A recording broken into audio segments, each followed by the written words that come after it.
Assalamualaikum warahmatullahi wabarakatuh. Waalaikumsalam warahmatullahi wabarakatuh. A'udzu billahi minash shaitonir rajim. Bismillahirrahmanirrahim. Alhamdulillah. Alhamdulillah summa alhamdulillazi al-munji wal mus'idi man amana bi wattaqah wal muhlik wal mushki man kafara bihi wa asah. Wassalatu wassalam ala sayyidina Muhammad ibn Abdillah al-qaim bi hukukillah ma daqat illa wa farajah Allah wa ala alihi wa sahbihi ajma'in. Asyhadu an la ilaha illallah wa la syarika lah Rabbul arsyil azim.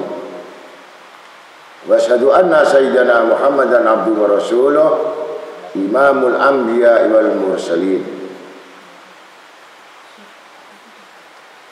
Allahumma salli wa sallim wa barik wa karrim wa addim ala sayyidina wa nabina wa habibina wa syafi'ina wa qatwatuna wa imamuna wa qurrati ayunina wa maulana Muhammad. Allahumma shalli wa sallim wa barik ala alihi bi haqqi sayyidina maulana Muhammad. Antu sholli ala sayyidina wa maulana Muhammad salatan nuril wujud wa imami kulli mawjud yusallu alaih. Ya akramal akramin, ya asrar, ya abrar, bisirri wa sifatil kamaliyah, bi adadi siddiqiyah wa ma'rifatil ulumil laduniyah, bi tariqatil muhammadiyah wal mahabbatil mahbubiyah wa ala alihi wa ashabihi wa man walah.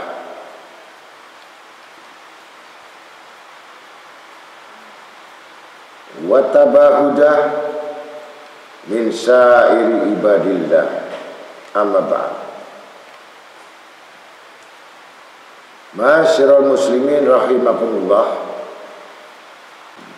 Ittaqullaha haqqa taqwa washkuru farabi man syakara wasgalu alsinatakum bidzikrih fasaidu man dakara. Wa qawlu ta'ala fi kitabil karim ud'u ila sabili rabbika bil hikmah wal mau'izatis hasanah wajadilhum billati hiya ahsan.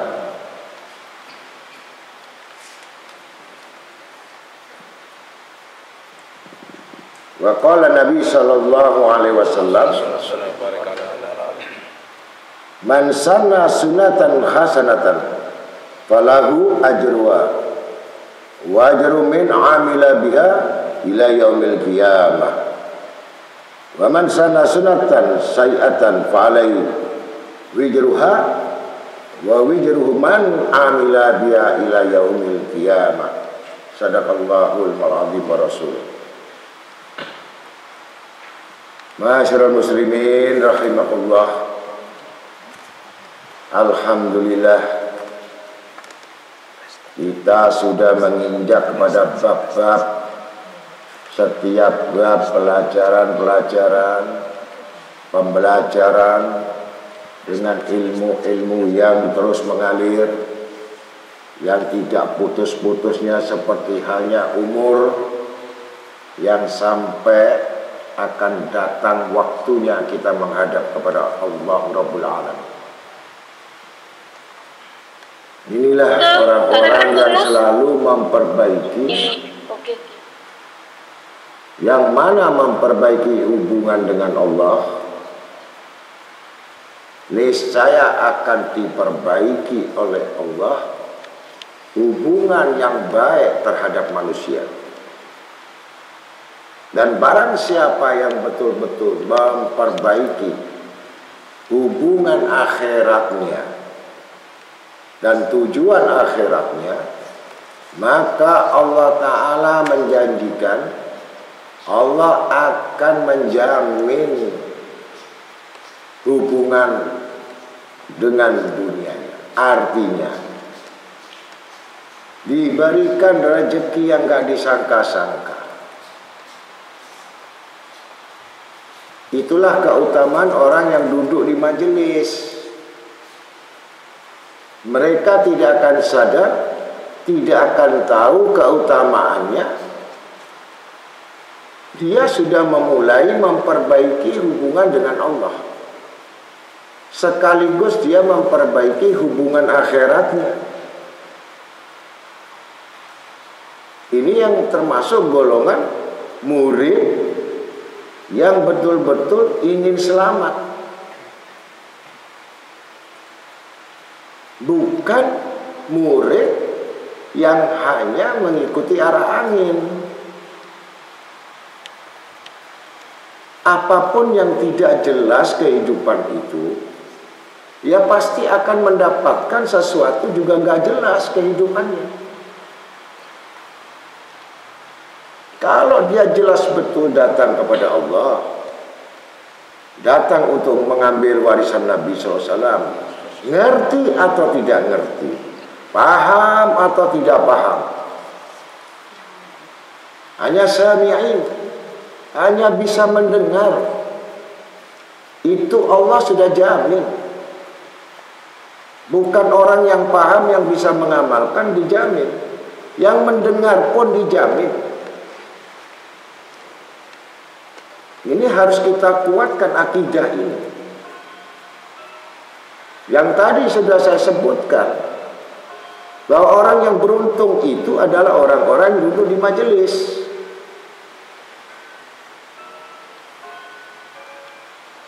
Bukan yang berhadapan bermujahad. Bisa jadi kita mengikuti dengan jarak yang jauh, karena kita tidak bisa hadir dengan kondisi dan keadaan. Tapi yang dimaukan oleh Allah, yang dikehendaki oleh Allah, apakah ada aksi, reaksi menginginkan bahwa ilmu adalah keselamatan? Jangan kamu terpedaya sesuatu yang menyusahkan, baru kamu kembali kepada Allah. Ujian susah, ujian yang betul paling ringan adalah orang yang kekurangan harta, orang yang gak bisa makan, orang yang terkucilkan, orang yang rendah. Itu ujian ringan, sangat ringan. Karena hakikatnya dengan tekanan itu agar hamba-hamba ini kembali kepada Allah. Ternyata kefakiran, kemiskinan menambah jauh dari Allah, maka namanya kekufuran. Padahal tidak adanya apa yang dimiliki itu surga yang dihimpun. Kalau memang waktunya banyak sekali mendekat kepada Allah. Siapa orang yang rugi? Orang yang rugi itu nggak pernah mengenal nilai.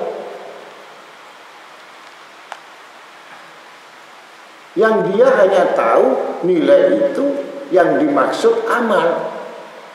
Hanya amal. Bukan bentuk sebagai perbendaharaan Allah. Ilmu itu perbendaharaan Allah. Gudang-gudangnya Allah. Dengan amal itu gudang-gudang yang masih belum dikirim. Dan bisa itu busuk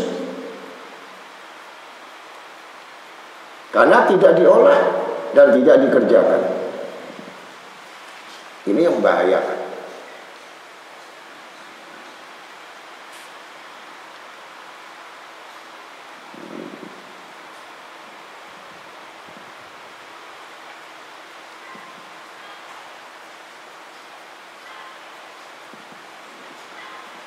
Maka firman Allah di dalam surat An-Nahl ayat 125 yang mana artinya ajaklah mereka ke jalan Tuhanmu dengan hikmah, dengan kebijaksanaan, dan nasihat yang baik, dan diskusikan mereka dengan jalan cara yang lebih baik.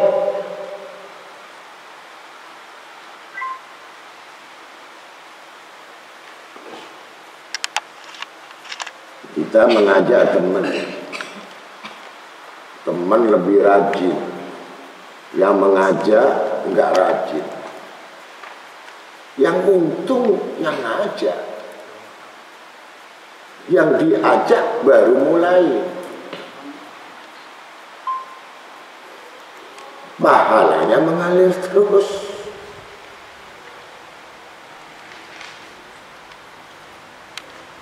Jadi jangan segan-segan mengajak. Kamu hilang. Yang diajak muncul. Kamu cuma di rumah makan tidur dapat pahala. Enak mana? Mana yang rugi?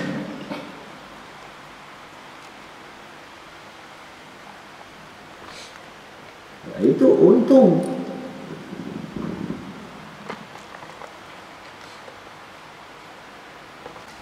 Kalau sudah bisa bersama-sama dengan diskusi mudzakarah, al-musyawarah, al-munadharah, berdiskusi. Apa tadi yang dibicarakan guru tadi apa?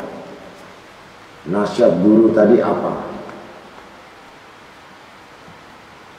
Kedua-duanya ini yang memberi nasihat, yang menerima nasihat, kemudian yang menerima nasihat bisa bernasihat kembali dengan kebijakan, dua-duanya diampuni dosanya oleh Allah. Mana yang rugi? Kalau satu ingin yang menonjol, satu ingin yang merendahkan, satu lagi ingin disebut pahlawan, ini akhirnya menjadi hal-hal sifatnya bantahan,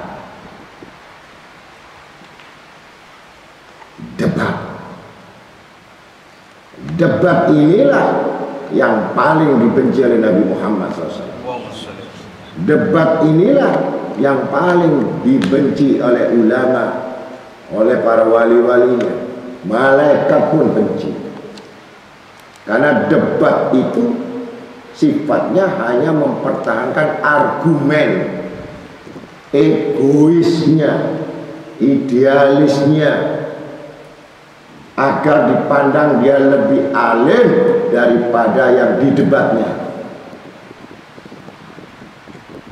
Tinggalkan sifat debat. Debat itu walaupun benar, itu adalah mazhab iblis. Iblis itu nggak mau dikalahkan.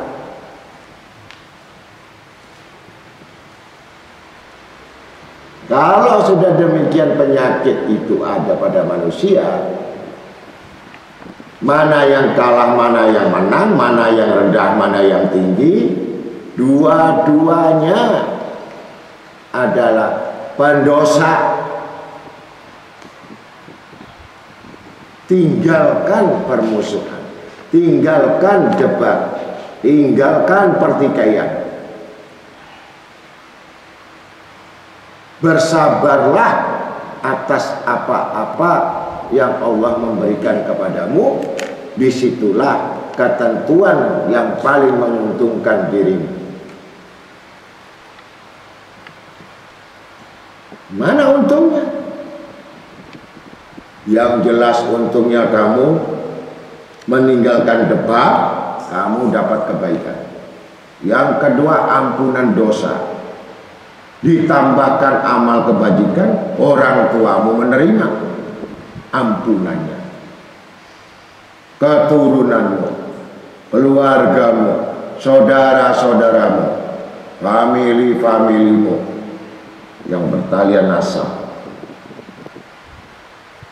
dan semua ada kandungan kami beriman, maka dihimpun oleh Allah pada hari kiamat. Inilah hamba-hambaku yang selalu berbuat baik. Perbuatan baik menghapuskan dosa, menghapuskan kesalahan, menghapuskan kelalaian, menghapuskan semua bentuk dosa yang tidak diketahui. Ini kebaikan. Jangan sekali-kali merasa saya lebih baik dari dia, saya lebih baik dari mereka. Ini sudah satu skor, satu poin kalah. Kalah dengan siapa? Iblis menguasai hati, iblis menguasai akal, iblis menguasai nafsu. Bagaimana doa dikabulkan? Keunggulan yang belum unggul, kepandaian yang belum pandai, berilmu yang belum ada ilmu, takwa yang belum menuju takwa, ini semua menggagalkan. Maka Allah tegas dalam firman-Nya, wa dzakir fa inna dzikra tanfa'ul mu'minin. Peringatkanlah mereka, karena peringatan itu berguna bagi orang-orang yang percaya, yang manfaat, mukmin, orang yang beriman. Sekali lagi, nasihat tidak akan masuk kepada orang yang tidak beriman, orang yang tidak memiliki keyakinan, orang yang tidak memiliki dasar agama.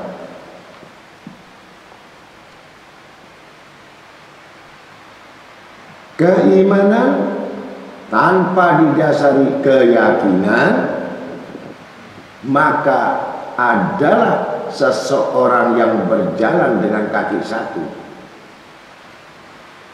Yakin saja tanpa ada iman, maka mati separuh. Kalau sudah beriman, berarti kita harus menguatkan saya yakin. Saya yakin, tapi tidak beriman. Nah, ini yang susah. Persyaratan ini harus dilengkapi. Cara melengkapi tadi, hilangkan sok tahu, sok gengsi, sok hebat. Ternyata itu golongan orang-orang yang disebut pemimpi. Belum mimpi, pemimpi hanyut dalam mimpi yang tidak pernah terwujud.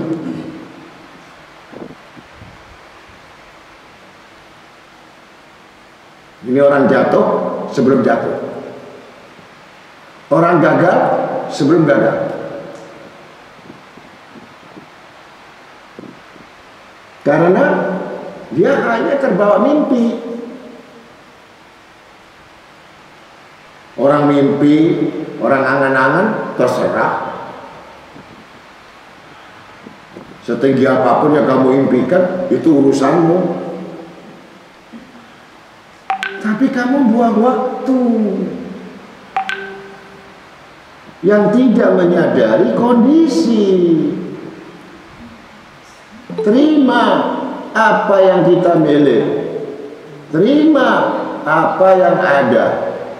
Nah, maka kekayaan itu diletakkan kepada qanaah. Jangan ambil keputusan saat kamu galau, saat kamu stres, saat kamu tertekan, saat kamu itu sudah bingung. Jangan ambil keputusan. Apapun keputusan orang yang belum sehat itu salah. Dapat kerja salah, dapat sahabat salah, menentukan putusan salah. Karena itu semua diakibatkan putusan yang berdasarkan tekanan, bukan putusan yang berdasarkan ketegasan. Sama atau tidak? Orang ambil keputusan dengan tekanan atau dengan ketegasan? Kalau ketegasan berarti dia punya modul, dia punya bahan, dia punya materi yang siap untuk diluncurkan. Tapi orang yang tidak terarah, apa keputusannya? Apa yang tindakannya? Apa yang diambil? Walaupun itu benar, salah. Kerja salah, ngaji salah, rumah tangga salah. Karena itu mengambil sifatnya berdasarkan daripada atau tekanan atau himpitan atau problem atau masalah. Jangan sekali-kali memutuskan keputusan yang menyelesaikan hal yang demikian tekanan, masalah, salat. Perbaiki sholat, perbaiki rukuk dan sujud, perbaiki hidup dengan sholat, dan kuatkan dengan taubat. Bertaubatlah sampai kamu bisa mengambil keputusan, dan keputusan itulah yang akan mendapatkan petunjuk yang betul-betul cemerlang. Sekali ngambil keputusan, maka terbaik hasil dari keputusan. Sebaik-baik keputusan yang dalam tekanan dan masalah dan beban, sebaik-baik keputusan orang bermasalah, seburuk-buruk hasil dari keputusan.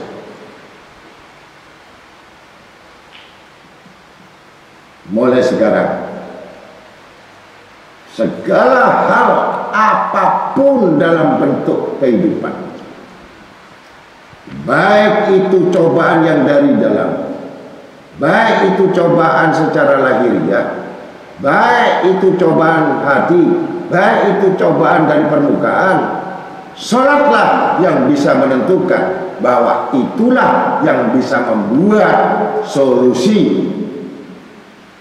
Jalan keluar yang terbaik, sholat tanpa mengambil keputusan sampai betul-betul kamu merasa tenang, tumakninah, hilang beban, hilang pikiran, hilang semua yang menyakitkan. Di situ baru Allah tunjukkan petunjuk itu, ambil keputusan. Bukan yang sekarang, bukan seperti orang yang tidak bisa menjawab ujian, maka spekulasi itu kancing atas atau bawah, salah benar salah, ini benar. Bukan seperti itu. Keputusan yang dalam kebodohan adalah keputusan yang merugikan. Dan tidak ada terulang. Rugi berarti min. Waktu terbuang. Hilang bersama kesempatan. Nah, ini fadzakir fa inna dzikra tanfa'ul mu'minin. Mengingatkan.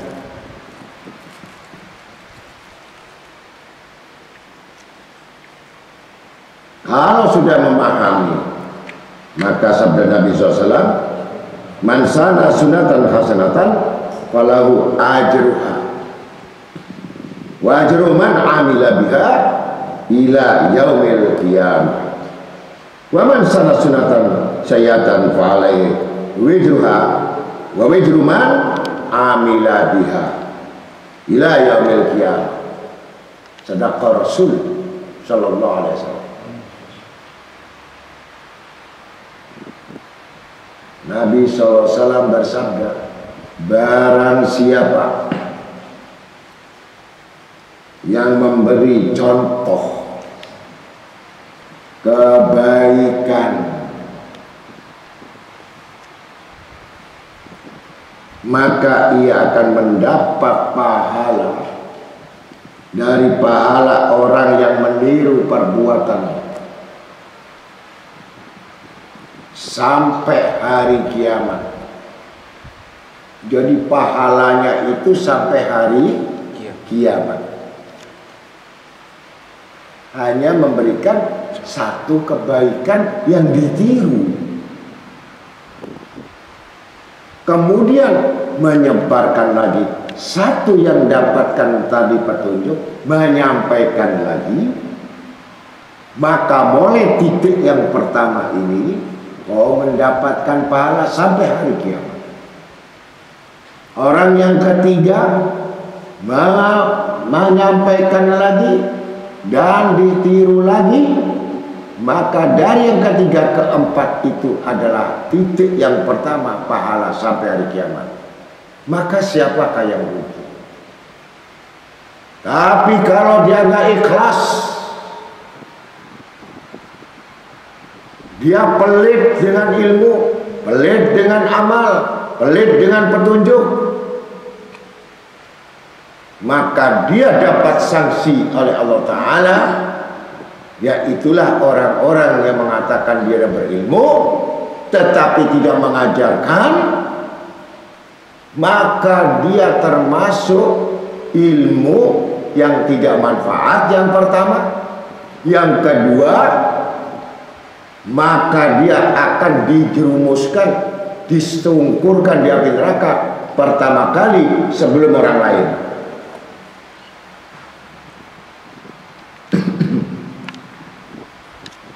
Apalagi ingin memiliki semua amal itu, bahkan tidak disampaikan apa yang kita dengar dan apa yang kita pernah melihat, maka disampaikan dari keluarga, kerabat, tetangga, teman, diterima atau tidak bukan urusanmu, bukan urusanmu. Tetapi sahabat minta pendapat, minta nasihat, wajib memberi nasihat, bukan untuk perorangan, bukan untuk keluargamu saja. Kau telah mendustakan ayat-ayat Allah, kau telah berkhianat kepada Allah, kau berkhianat kepada Rasul, karena kamu termasuk golongan mementingkan dirimu sendiri. Kalau sudah kepentingan dirimu sendiri, maka jangan harap, jangankan masuk surga, baunya surga enggak. Jangan takut kamu ketinggalan, jangan takut kamu disaingi.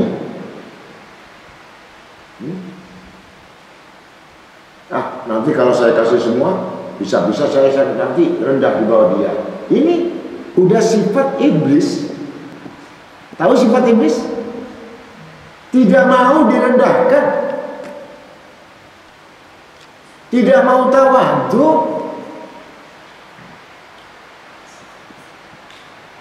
Dia mau segala-galanya di atas. Ingin semua menjadi hal-hal yang semua harus taat kepadanya. Ini termasuk golongan orang yang melampaui batas. Dasar yang demikian ini, itulah yang disebut keledai. Itu keledai, gak punya akal.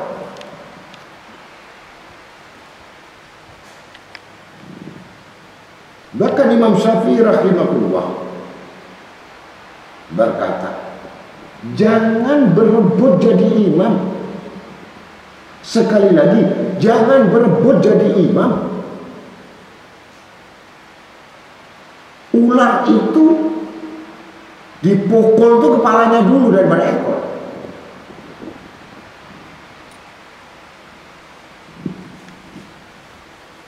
Tawadhu kembali. Mana yang merugi? Gak ada yang merugi. Mana yang betul-betul orang yang beruntung? Orang yang sabar. Udah jelas.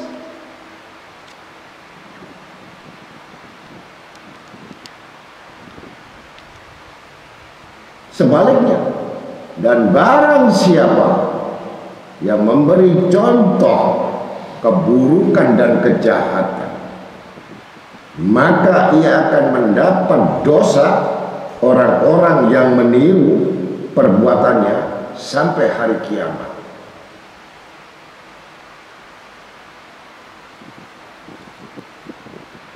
Perbuatan itu ditiru, diamalkan.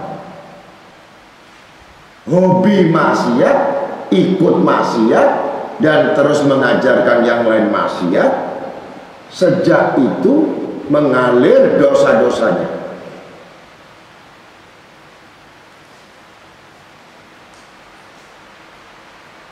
Ini sebaliknya yang berbuat baik.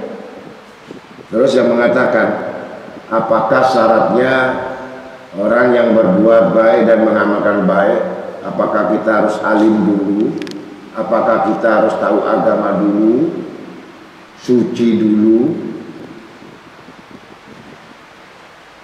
Kalau yang menyampaikan dakwah ini nunggu suci, nunggu maksud, nggak ada orang dakwah di dunia ini. Karena terhadap dosa saya banyak, perbuatan saya salah banyak, kok bisa saya nasihatin orang? Akhirnya nggak nasihat. Nasihat itu dari Allah, nasihat itu dari Rasulullah, nasihat itu malaikat. Perbuatan hamba, bukan Allah. Perbuatan maksiat hamba, perbuatan dosa itu hamba. Tapi bukan berarti kamu berhenti di tengah jalan.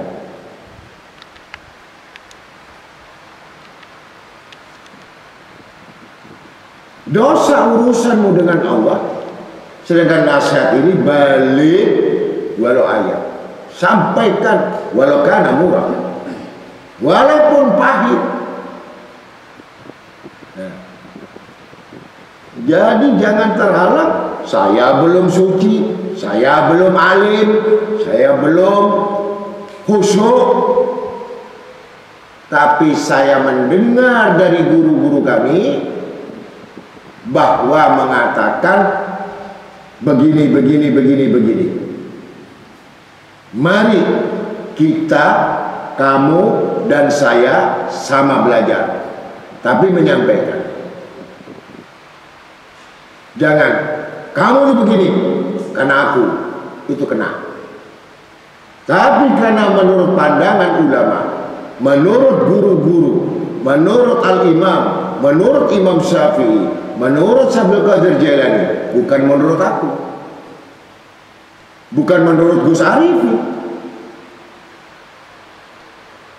menurut Ibnu Athaillah, menurut daripada Imam Malik, bukan menurut saya, bukan. Menurut saya itu sudah dia merasa menguasai hal yang diketahui. Menurut pendapat ijma' ulama, menurut al-imam al-kutub, bahkan kami juga sama-sama belajar dengan kalian. Mari sama-sama kita melaksanakan amal, bukti kita percaya dan yakin apa yang dimiliki oleh wali-wali tersebut. Kita nggak dosa. Mana dosa? Menurut saya, wah ini sudah. Jadi kalau kamu lihat bahasa, ada punya teman sahabat, menurut saya tinggalkan. Itu buruk sekali manusia semacam itu. Menurut aku. Bagaimana menurut aku wong dia keledek? Apa kamu mau ikut keledek? Atau yang punya keledek? Menurut yang punya keledek begitu.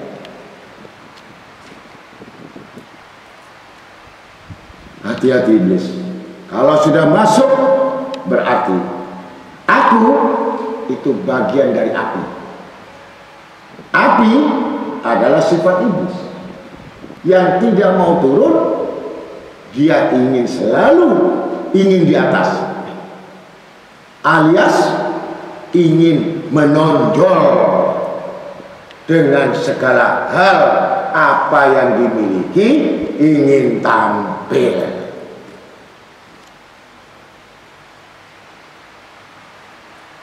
Hati-hati. Yang maju itu iblis, bukan ilmu. Orang yang berilmu, dia mengambil kesempatan-kesempatan untuk paham apa yang dikerjakan alim, apa yang diperbuat alim, apa yang dinasihatkan alim, apa yang dibaca alim. Itu konsennya meninggalkan aku. Selesai.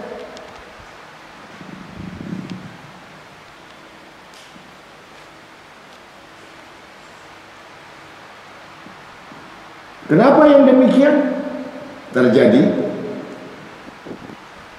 Ada nggak orang susah meninggalkan sholat satu?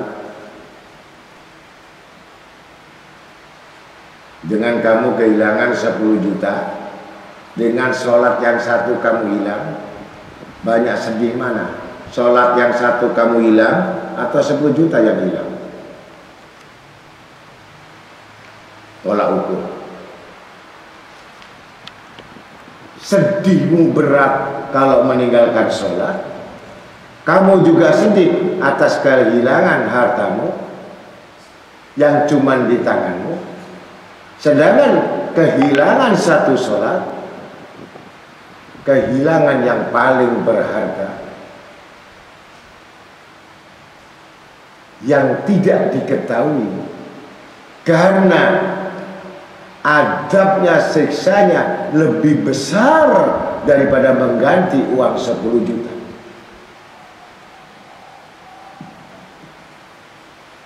Siapa yang mengatakan itu ringan, gak masalah.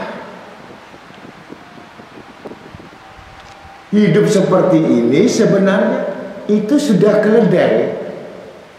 Dia tidak tahu untung dan tidak tahu rugi. Dia hanya pikir bagaimana saya makan. Itu keledai. Kalau mau tolak ukur.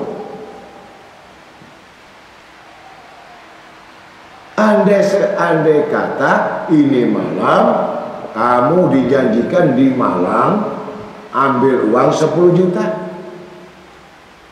Jangan duduk di majelis kamu nggak dapat apa-apa.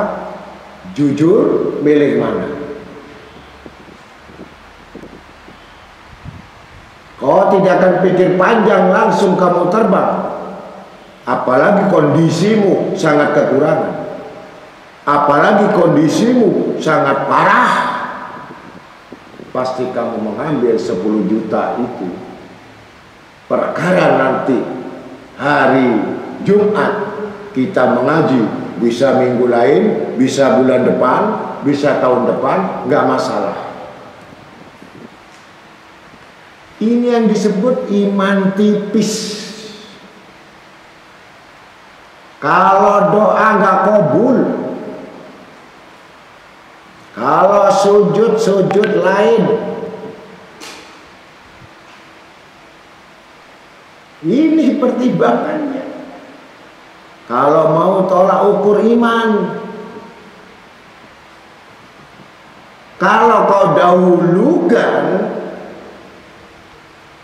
ilmu itu sebagai imam, ilmu itu sebagai fardu ain, 10 juta fardu kifayah, bisa ditinggal dan diganti. Fardu ain nggak bisa diganti.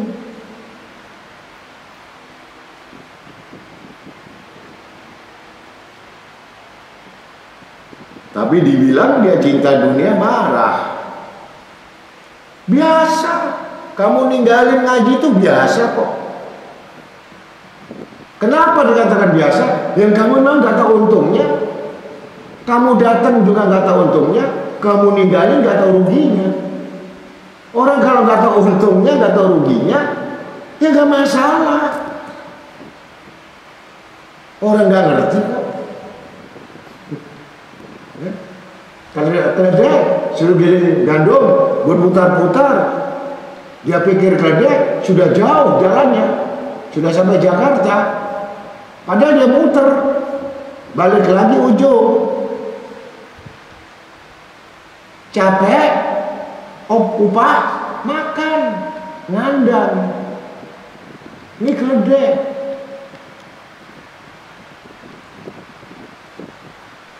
Paham? Kalau yang paham, gak mungkin tuannya itu ditaruhkan keledai pada gilingan gandum. Masa kuda yang cerdas, kuda balap itu yang mahal harganya, obatnya mahal, taruh di gilingan gandum.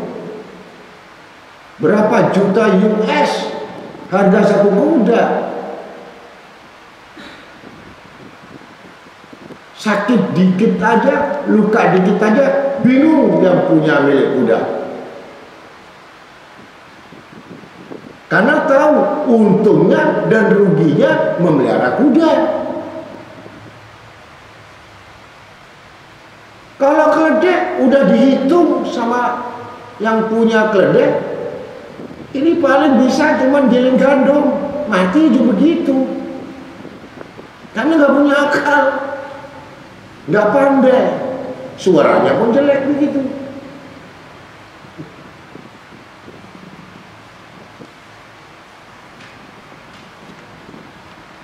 Ini dikuatkan dalam firman Allah.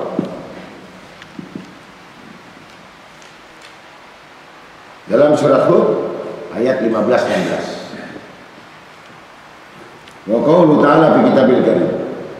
Man kana yuridul hayatad dunya wa zinataha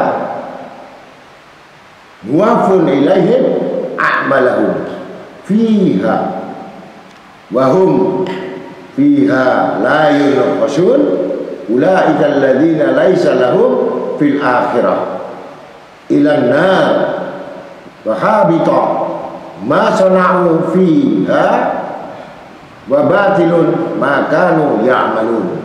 Sadaqallahul azim. Manka barang siapa yang niat, hati-hati Quran,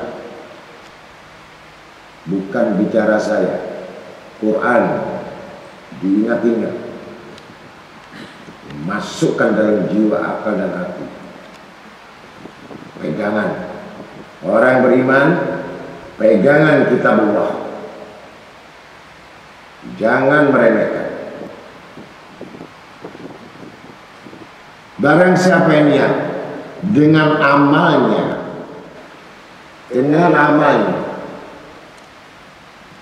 hanya semata-mata untuk mendapatkan dunia, keduniaan, keduniawian, semata-mata, sekali lagi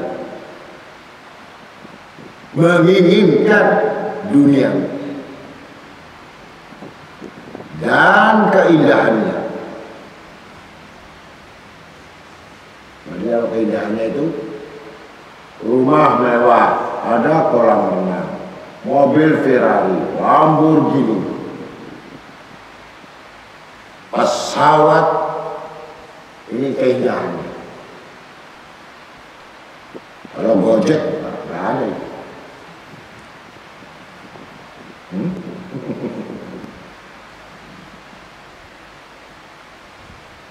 Maka akan memberi kepada mereka semua amalnya, diberi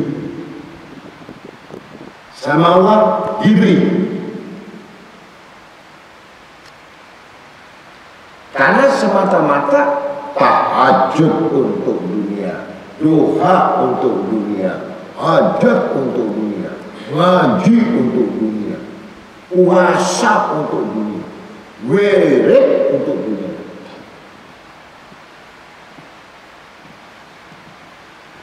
Dan mereka di dunia tidak akan dirugikan. Sekali lagi, kalau memang betul-betul kamu beramal, dapat.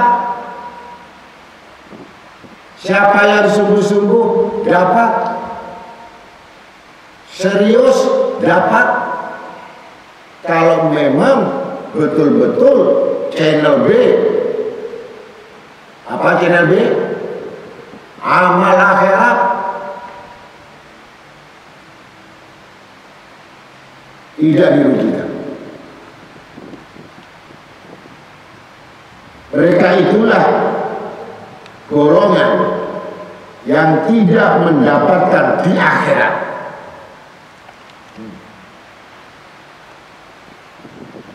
Bagaimana? Tidak mendapatkan di akhirat kecuali api neraka. Ini sudah mulai lemes.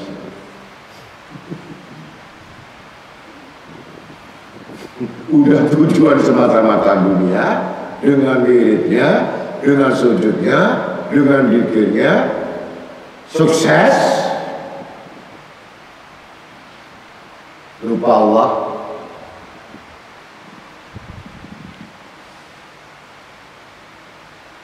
Kecuali api neraka. Dan gugur semua amal mereka itu. Renungkan, kira-kira kita rugi atau tidak? Hah?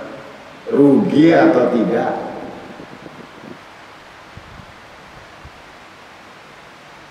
Semata-mata dunia, gugur amalnya.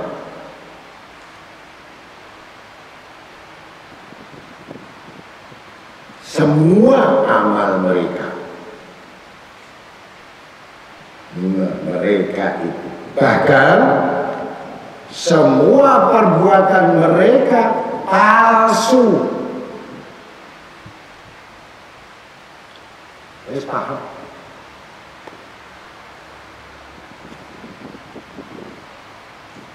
Sekali lagi, kalau begitu, apa kita nggak boleh kaya? Apa kita nggak boleh dapat rezeki? Apa kita tidak boleh menuntut? Salah punya pemikiran itu. Menuntut dunia. Dan kami tahu dunia adalah tempat kehinaan. Dan aku tahu dunia tempat kepalsuan. Pegang. Aku dapat dunia, aku mengetahui betul tipu dayanya.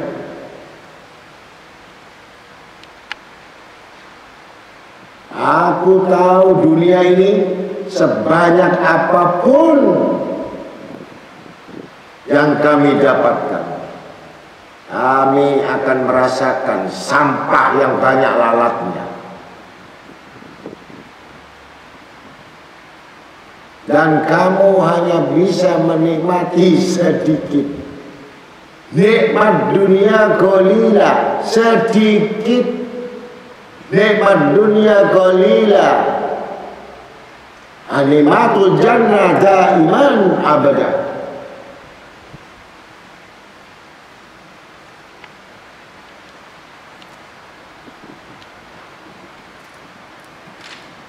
Bukan nggak boleh. Semakin kamu jijik, semakin kamu benci, semakin kamu tidak suka dengan dunia ini. Dunia akan merayu kamu dari belakang, depan, samping, atas. Mana saja.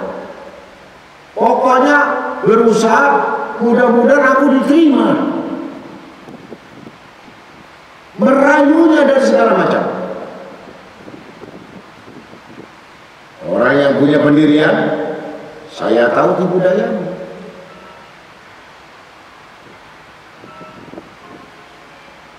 Maka dia dapat, saya dapat sarana.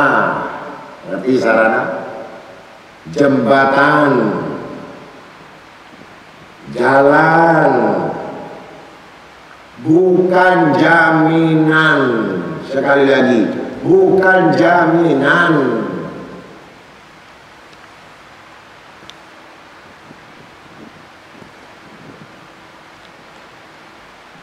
Hadisnya sudah jelas. Hubbud dunya ra'su kulli khoti'ah. Cinta sama dunia dan keindahannya ini sumber pangkal daripada kesalahan, sumber pangkal dari kejahatan, sumber pangkal dari keburukan, sumber pangkal dari yang menyakitkan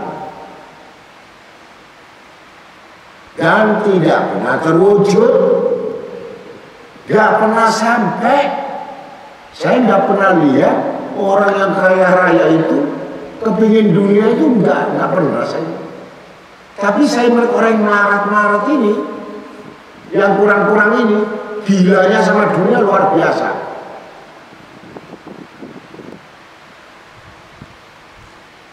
Siang malam, nggak ada yang dipikir bagaimana nasib, bagaimana dapat uang, bagaimana saya kerja, bagaimana. Ini orang tersiksa.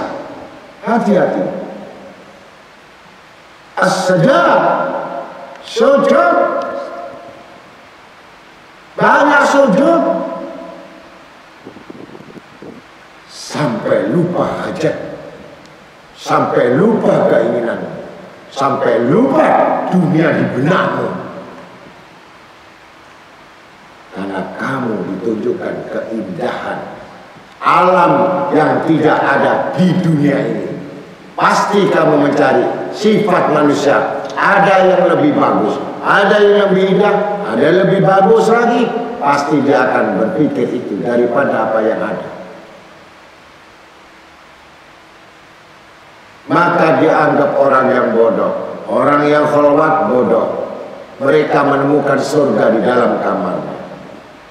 Sedangkan mereka yang sering banyak keluar rumah, banyak mengalami, menemui neraka yang banyak tipu daya. Sekali lagi, sama pandangan orang-orang yang melihat sesuatu yang tak pernah dilihat dengan yang dia melihat sesuatu yang sifatnya doyur, akan ingat terus sesuatu. Well, sama. Mana? Yang sama mana?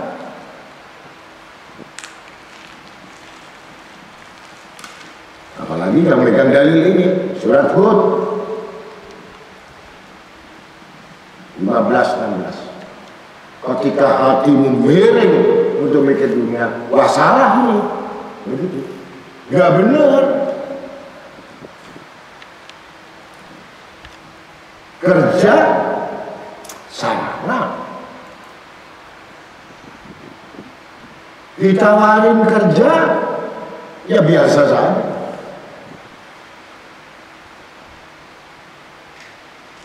Bukan diharap siang malam, akhirnya putus harapan dengan Allah, berharap kepada makhluk, luput.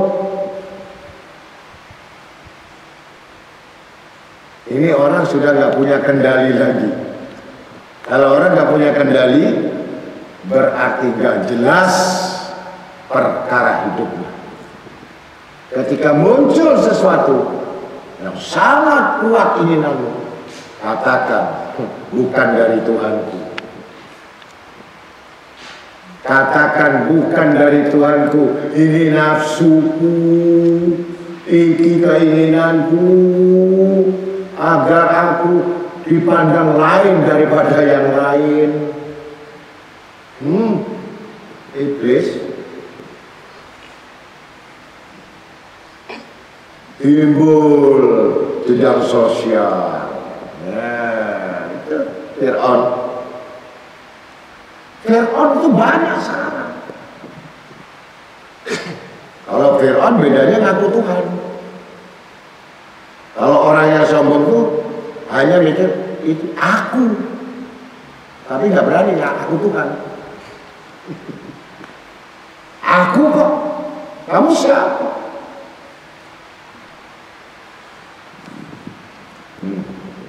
Sifat Fir'aun sih.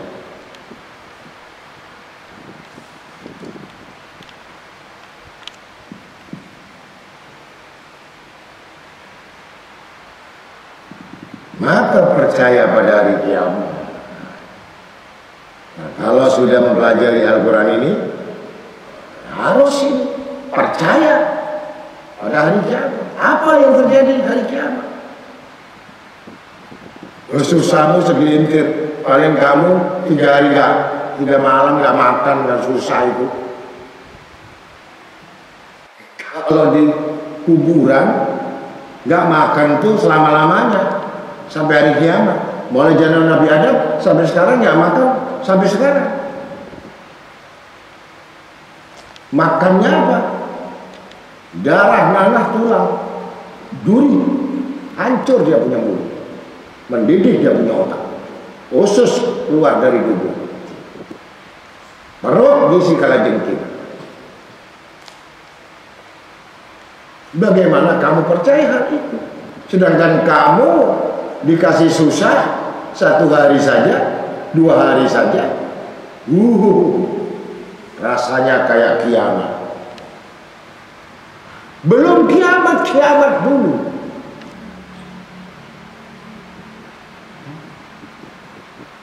Datang seorang fakir yang kafir, datang berkunjung kepada Sayyidina Hasan, cucu Nabi Muhammad SAW. Dia berpegang pernah mendengar dalam satu riwayat bahwa surga itu, dunia ini surga bagi orang kafir. Jelas kan? Penjara bagi orang mukmin. Maka dilihat kondisinya, saya ini kafir, makan anjing, makan ular, makan babi, nggak ada hukum. Tidak ngerti Quran, tidak ngerti hadis.